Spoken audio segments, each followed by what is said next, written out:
होगी। गुरु दाता का दरबार में हमारी कब तो हाजरी होगी। कब हाजरी होगी रे हमारी कब तो सुनाई होगी।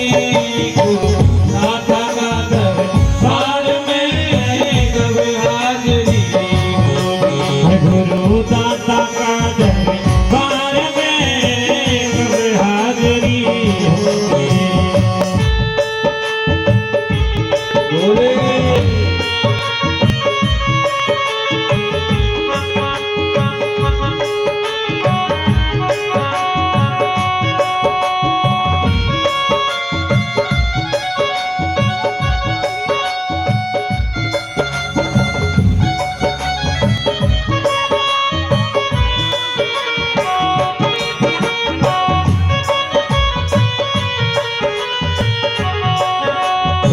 दाता का दरबार में हमारी कब तो हाजरी होगी। दयालु का दरबार में हमारी कब तो हाजरी होगी। कब हाजरी होगी हमारी कब तो सुनाई होगी। हमारा मालिक का दरबार में हमारी कब तो हाजरी होगी।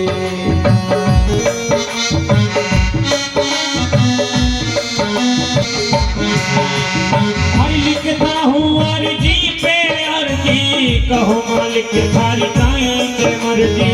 कहो मालिक थारी काई है मर्जी। कहो मालिक थारी कायम के मर्जी। कहो मालिक थारी काई है मर्जी।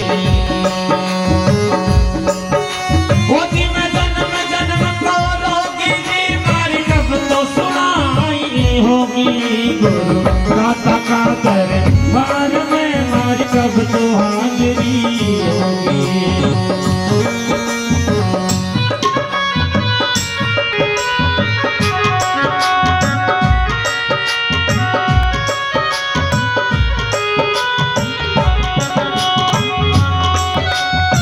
कब हाजरी होगी रे हमारी कब तो सुनाई होगी। दाता का दरबार में कब हाजरी होगी।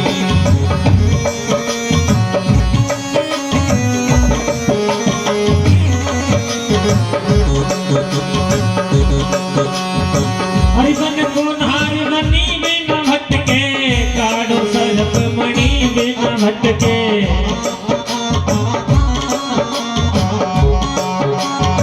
बन को नहर बनी बिन तड़पे, कालो नागी मणि बिन तड़पे।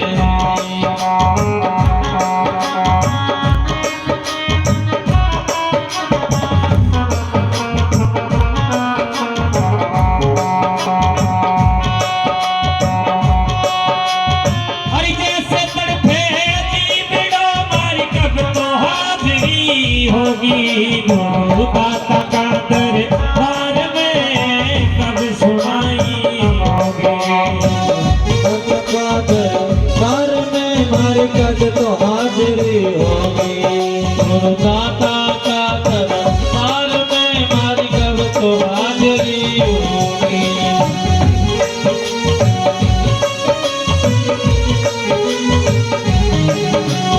हरि कब सुनाई होगी, मारी कब तो हाजरी होगी। गुरु दाता का दरबार में कभी हाजरी होगी।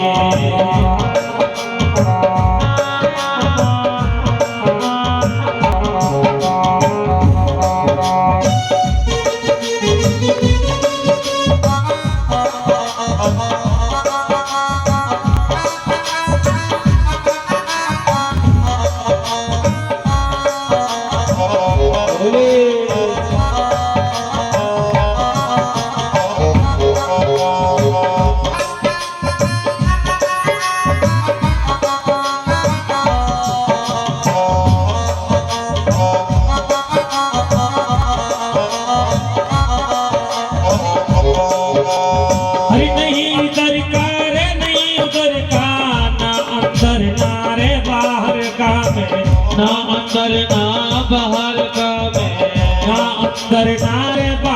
द्वारका में।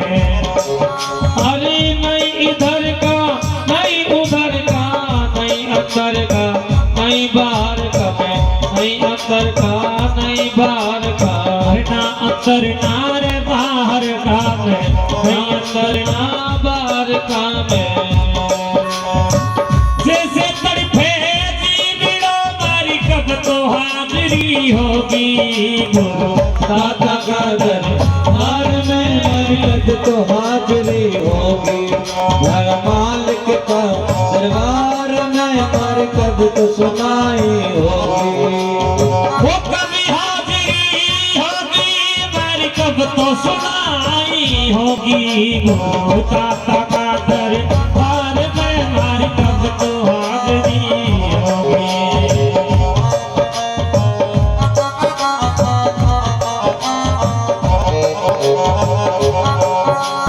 वो शंकरनाथ किया गति पाला, मान दर्शन दो मत वाला।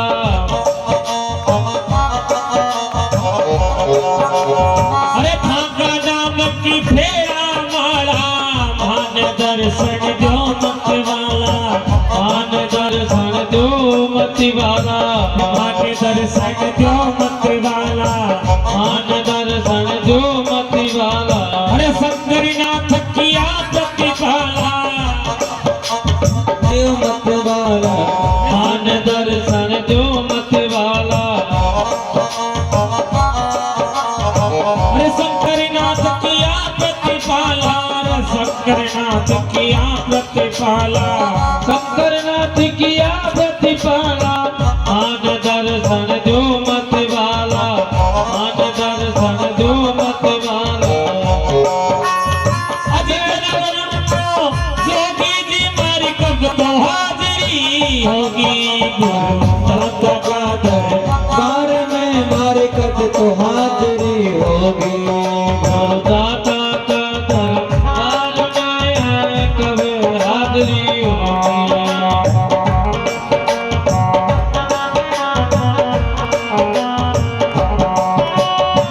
कब हाजिरी होगी रे मालिक तो सुनाई होगी, गुरु दाता का दरबार में कब हाजिरी होगी।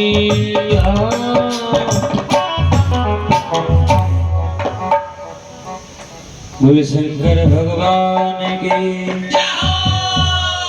बोल गुरुदेव भगवान की, पार्वती पदे हरे हरे महादेव।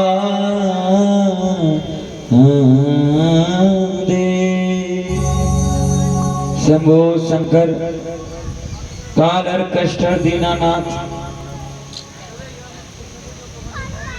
कल हमारी कथा में प्रसंग आया था। कौन से प्रसंग में हमारा प्रसंग चल रहा था? बाबा सूद जी सोनत आदि ऋषि मुनियों को कहते हैं, ऋषि मनगण श्रेष्ठों, हे भक्तजनों, हृदय से इस कथा को पान करो। वस्यं सवस्त्यं कचिद्यं वर्तयतं ममुषा स्मनतं जगतं देवातवशं स्वयं कर्मणं किनेवाचयं स्वयं कर्मणं से विभाषयम् रागेयं विधितं युद्ध ब्रह्माणयं महासुरा भगवता महिपात्पने पौनरुकेतु भासितं पौनरुकेतु भासितम् इति सहिष्टमाधवया कुमार परिभाष्यं समतोषदम्भया सपति सुरव्रजमाश्रयं सपति सुरभास्मयं ततो वाद्यं बहुविधेयं प्रयाणापरेषुतं प्राणापरेषुतं गणेशया शत्रुद्वारा नानाभानविभूषणं नानाभानविभूषणं प्रणवाग्रमाद्यं पंचमण्डलं मण्डितम् आरोरथ भद्रमही काव्यं वासितं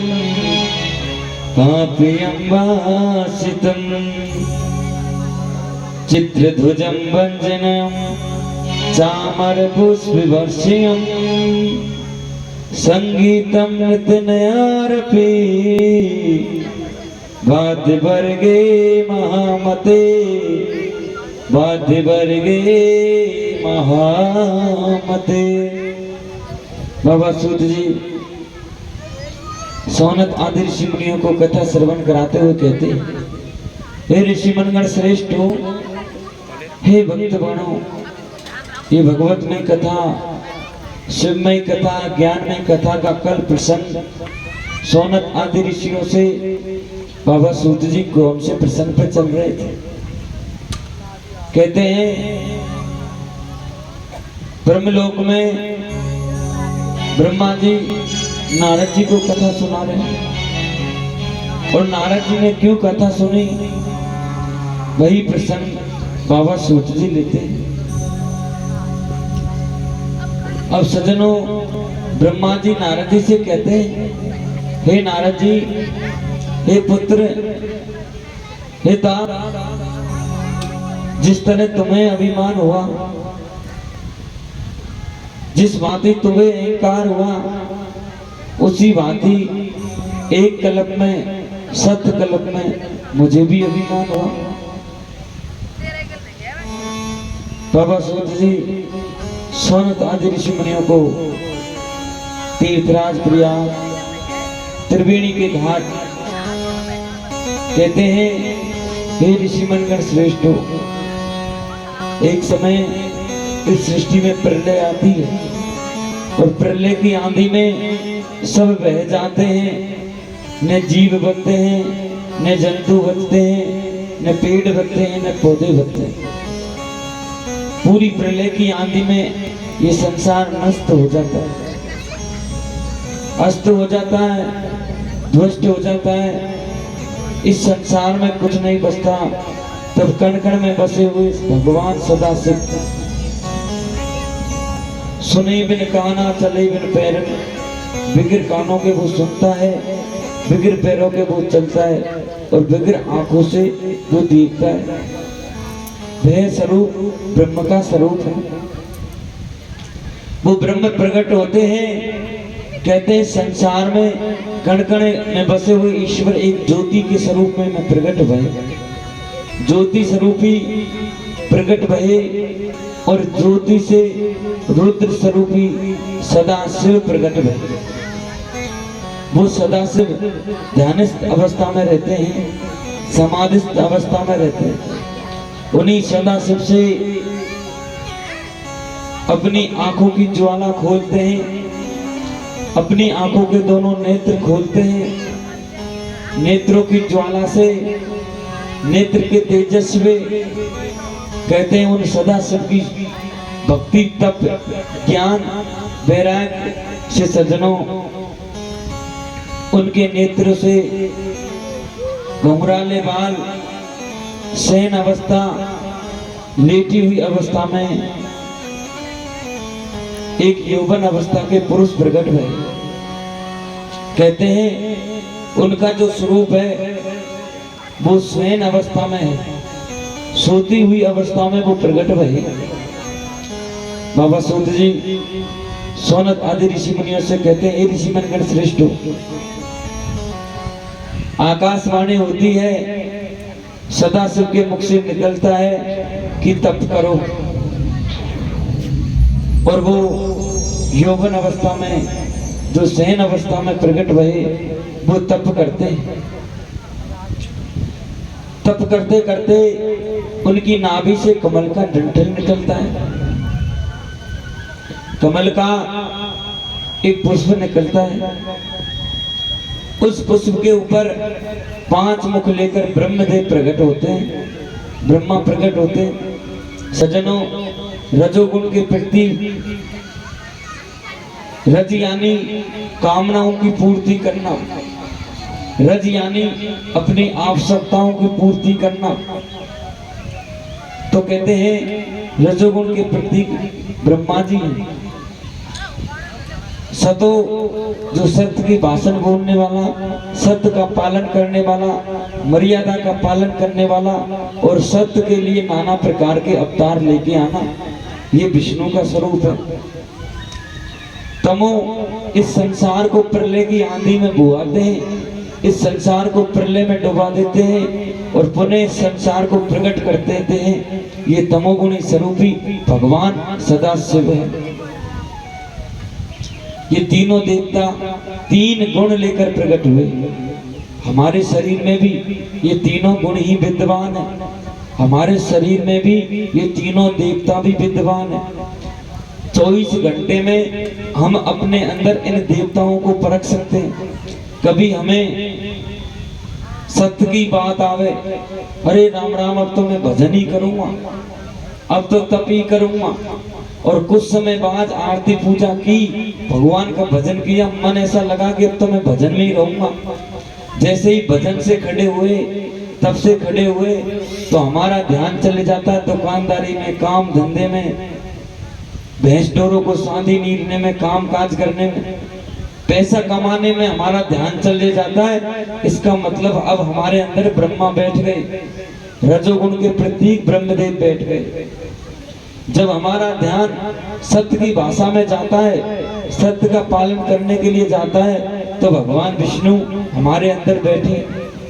और जब कहते हैं लड़ाई दंगा, नासमान क्रोध आ जाए, क्रोध स्वरूपी भगवान शंकर बैठे। ये तीनों देव अपने शरीर के अंदर ही है, कहीं बाहर नहीं है।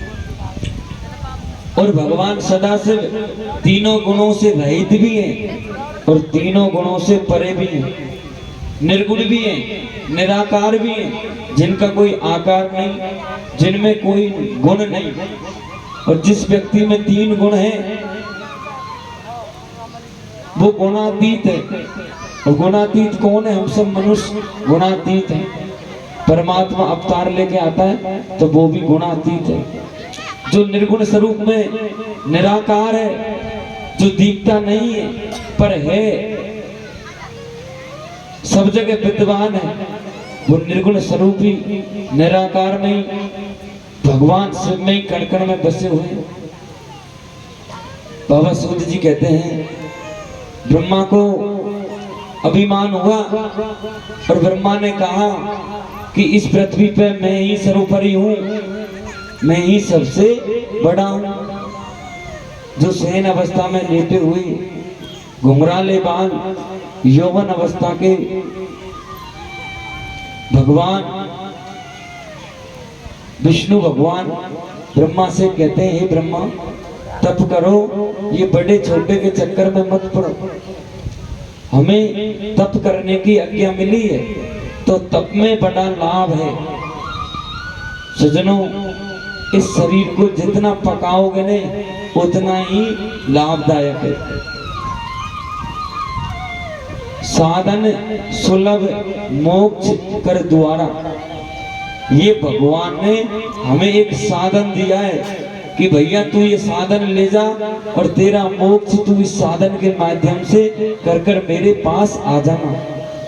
जिस तरह हमें कहीं बाहर जाना होता है तो हम पैदल जाएं तो कितनी समय लग जाती, तो हम गाड़ी घोड़ा से जावे, कोई साधन से जावे तो हम जल्द पहुंच जाते हैं। इसी तरह भगवान को पाने के लिए ये शरीर एक साधन है, मोक्ष को पाने के लिए ये शरीर एक साधन है, ब्रह्म को पाने के लिए ये शरीर एक साधन है। बाबा सूत जी सोनक आदि ऋषि मुनियों को तीर्थराज प्रयाग त्रिवेणी के घाट यह कथा श्रवण कराते हैं। यही कथा ब्रह्मलोक में ब्रह्मा जी नारद जी को सुनाते हैं। हे ऋषि मनगण श्रेष्ठो, हे भक्तगणों, तुम इस कथा को हृदय से पान करो। और ब्रह्मा जी से नारद जी, ब्रह्मा जी कह रहे नारद जी से, हे नारद, मुझे एक बार अभिमान हुआ जिस तरह तुझे हुआ कि मैंने बड़े बनने के चक्कर में मेरी क्या दशा हुई। कहते हैं मुझ और ब्रह्मा विष्णु हम दोनों में युद्ध हुआ। जब भयंकर युद्ध हुआ तो वो सदाशिव, वो ज्योति स्वरूपी कण कण में बसे हुए ईश्वर एक स्तंभ रूप में प्रकट भये। अब ये स्तंभ सर्वप्रथम कहाँ प्रकट भया? कहते हैं त्रिशूल के ऊपर काशी, और काशी पे विद्वान जो ये नगरी में भगवान सदाशिव है, ये प्रलय की आंधी में भी नहीं जाती काशी। क्यों नहीं जाती? क्योंकि काशी मरत जीव अविनाशी, जो जीव काशी में मरता है वो अविनाशी की ही गोद में बैठे होते हैं। बाबा सूत जी कहते हैं कि भगवान शंकर प्रलय की आंधी में इस काशी को अपने त्रिशूल से बचा लेते हैं, और ये काशी में भगवान सदाशिव कण कण में विराजमान हो जाते हैं। स्तंभ स्वरूपी भगवान सदाशिव, जब ब्रह्मा विष्णु में युद्ध हुआ तो वो स्तंभ स्वरूपी भगवान सदाशिव प्रकट भये। ब्रह्मा विष्णु देखकर चकित भये कि ये स्वरूप जो प्रकट हुआ ये किसका है, कौन का है, कहां से आया। ब्रह्मा कहते हैं कि अभी तक तो हम इतना समझ रहे कि हम दो ही हैं, लेकिन अब तो ये तीसरा और आ गया। इसका मतलब यहाँ कोई और भी है। ब्रह्मा ने विचार लगाया कि विष्णु से जीतने का एक ही रास्ता है कि जो इस स्तंभ की खोज करेगा, जो स्तंभ की इसकी पता लगाएगा, वो देवताओं में सर्वोपरि बड़ा होगा, वो हम दोनों में से बड़ा होगा। कहते हैं ब्रह्मा जी हंस का स्वरूप धारण करके आकाश मार्ग की ओर उड़ने गए। अब भगवान ब्रह्मा का एक स्वरूप और प्रकट हो गया जो हंस का स्वरूप है। इधर कश्यप रूप धारण कर कर भगवान विष्णु जल की ओर नीचे पाताल लोक में गए। कई हजारों वर्ष युग बीत गए महाराज, लेकिन स्तंभ की थाक ना लगे कि ये कहां से आया है, कहां इसका ओर छोर है। विष्णु भगवान ने सोचा हमें फालतू उलझन में नहीं उलझना चाहिए, हमें तो भजन करना चाहिए। जाकर वापस में तो भजन में लगूं, तब मैं लगूं। विष्णु भगवान अपने स्थान पर आ जाते हैं, तब में लगते हैं, भजन में लगते हैं सजन। लेकिन ब्रह्मदेव को शांति ना मिली और वो तो आकाश मार्ग में गए और जाने लगे। कहते सजनों, भगवान शंकर के में लीला में वो सदाशिव ने अपनी जटाएं हिलाई, अपना सिर हिलाया तो उनकी जटाओं से जैसे उनका सिर हिला तो उन भगवान सदाशिव की जटाओं से एक पुष्प नीचे गिरा। वो पुष्प नीचे आ रहा है और ब्रह्मदेव ऊपर जा रहा है। दोनों की भेंट हुई, दोनों का मिलन हुआ। ब्रह्मा ने कहा हे पुष्प तू कहां से आ रहा है? वो पुष्प कहते हैं मुझे हजारों वर्ष बीत गए, मुझे पता नहीं मैं कहां से आ रहा हूं, लेकिन मैं आता ही जा रहा हूं। ब्रह्मा कहते हैं मुझे भी कई हजारों वर्ष बीत गए चढ़ते चढ़ते, लेकिन मैं भी नहीं पार पाया। इसका मतलब अगर मैं और ऊपर गया तो भी मैं खोज नहीं सकता इसको। तो वो ब्रह्मा उस पुष्प को, केतकी के पुष्प को लोभ दे देते हैं। क्या लोभ देते हैं? कि मैं ब्रह्मा वेदों का रचयिता तुमको पुष्पों के राजा बना दूंगा और तुम्हें पुष्पों का राजा बना के पद दे दूंगा। पद की लालच सबको बुरी होती है महाराज। पद के लिए एक दूसरे लोग बिक जाते हैं, पद के लिए भाई भाई को मार देता है। इस तरह लोभ में जब केतकी का पुष्प आया, और जो व्यक्ति लोभ में आता है उसका नाश सत्य में होता ही है। ब्रह्मा केतकी के पुष्प को लेके आए और विष्णु भगवान के समीप आकर ब्रह्मा ने कहा मैं इस स्तंभ की ठाक लगा के आ गया, इस स्तंभ की ओर छोर नाप के आ गया। विष्णु भगवान ने कहा मेरे से तो भैया ना नपी, मैं तो कई हजारों वर्ष तक नीचे पाताल में गया फिर भी नहीं पार पाया, तुम इसका स्तंभ का ओर छोर ना पाया, अच्छी बात है लेकिन गवाह कहाँ है, मैं कैसे मानूं तुम स्तंभ को नाप के आगे। तो भी ब्रह्मा ने केतकी के पुष्प से कहा कि बोल भाई केतकी के पुष्प। तो केतकी के पुष्प ने झूठ में पुरीन में गंगा उठा ली कि ब्रह्मा और छोर का नाप लेके आए और छोर देख के आए। भगवान विष्णु उन ब्रह्मा को ऊंचे सिंहासन पर बिठाते हैं और ऊंचे सिंहासन पर बिठाकर उनकी पूजा आराधना करते हैं। अब जैसे ही उनकी पूजा आराधना की तो धर्म को बड़ी हानि हुई कि झूठ बोलने वाला व्यक्ति अगर सत्य की गद्दी पर बैठ जाएगा, झूठ बोलने वाला व्यक्ति सर्वोपरि ऊंची गद्दी पर बैठ जाएगा तो ये संसार तो नष्ट होगा। लोभ करने वाला व्यक्ति, लोभी व्यक्ति धन के खजाने में बैठ जाएगा तो महाराज क्या ओल होगा। तो धर्म को बड़ी पीड़ा हुई, इसलिए वो धर्म रोता बिलखता भगवान शंकर के पास गया। जब जब होए धर्म की हानि बाढ़े असुर अधर्म अभिमानी।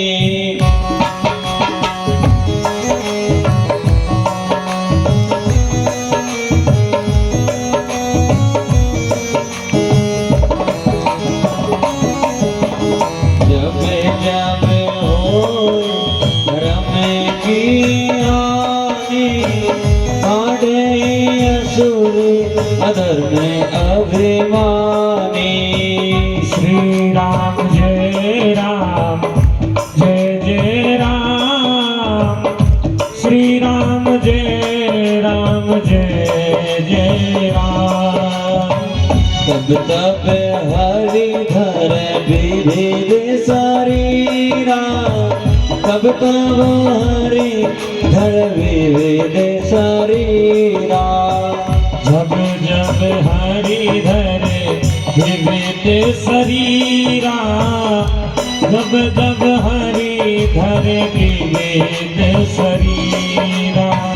हरे सजन की सब ये पीरा, हरे सजन की सब ये पीरा।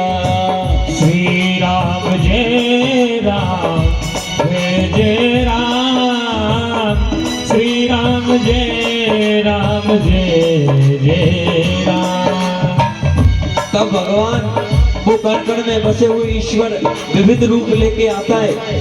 अब वो चाहे विष्णु आ जाए, चाहे वो शंकर भगवान आ जाए, लेकिन इस धर्म को बचाने के लिए, धर्म की पालना करने के लिए वो कण कण में बसे हुए ईश्वर ब्रह्म अपना स्वरूप धारण करके आते हैं। भगति भाव की ऐसी धारा जो डूबे सो रे हो पारा। भक्ति भाव की ऐसी धारा जो डूबे सो तेरे पारा। नमः शिवाय ओम नमः शिवाय, नमः शिवाय ओम नमः शिवाय।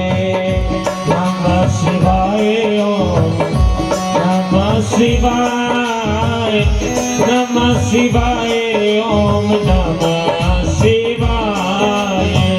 नमः शिवाय ओम नमः शिवाय, नमः शिवाय ओम नमः शिवाय। नमः शिवाय ओम नमः शिवाय, शिवाय। सेवा बोल शंकर भगवान की, बोल गुरुदेव भगवान की, बोल पार्वती पते हरे हरे महादेव। शंभो शंकर। काल और कष्टर दीनानाथ सबका भला करे। कहते हैं वो भगवान सदा से स्वरूप धारण करके आते हैं, और ब्रह्मा ने जो झूठ बोली, ब्रह्मा ने जो गलती करी, उस गलती को दंड देने के लिए आते हैं, उस गलती को सबक सिखाने के लिए आते हैं। बाबा सूत जी सोनत आदि ऋषि मुनियों से तीर्थराज प्रयाग में एक कथा श्रवण कराते हैं। यही कथा ब्रह्मलोक में ब्रह्मा जी सुना रहे। ब्रह्मा जी कौन सी सुना रहे? अपनी बीती कथा सुना रहे कि मुझसे अभिमान हो गया, मुझसे गलती होगी, इसलिए मैंने भी शिव पुराण की कथा सुनी, जब जाके मुझे सुख शांति मिली। इसलिए ब्रह्मा जी ने कथा शिव पुराण की सुनी, और किसको सुनवा रहे? नारद जी को सुना रहे। बाबा सूत जी इस प्रसंग को लेते हैं। ब्रह्मा जी को जब अभिमान हुआ, और ब्रह्मा जी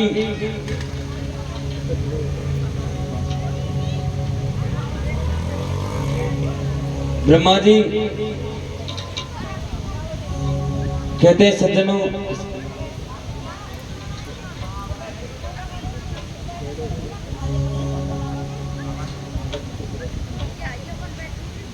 ब्रह्मा जी ये प्रसंग में कथा को लेते हैं। हे ऋषि मनगण श्रेष्ठों, हे भक्तजनों, तुम इस कथा को हृदय से पान करो, निर्मलता से पान करो। बाबा सूत जी सोनत आदि ऋषि मुनियों को तीर्थराज प्रयाग में त्रिवेणी के घाट ये कथा श्रवण कराते हैं। यही कथा ब्रह्मलोक में जो ब्रह्मा जी कह रहे हैं कि जब उन्हें झूठ बोली तो भगवान शंकर ने क्या किया? कहते हैं वो स्तंभ स्वरूपी जो प्रकट हुए, वो स्तंभ फटे, और वो स्तंभ से एक रुद्र की उत्पत्ति हुई, जिनका क्रोध स्वाद, लाल लाल आंखें, विकराल रूप, और उस रूप को देखकर ब्रह्मा विष्णु थरथर कांपने लगे। उस रूप को देखकर ये त्रिलोकी थरथर कांपने लगे। ऐसा भगवान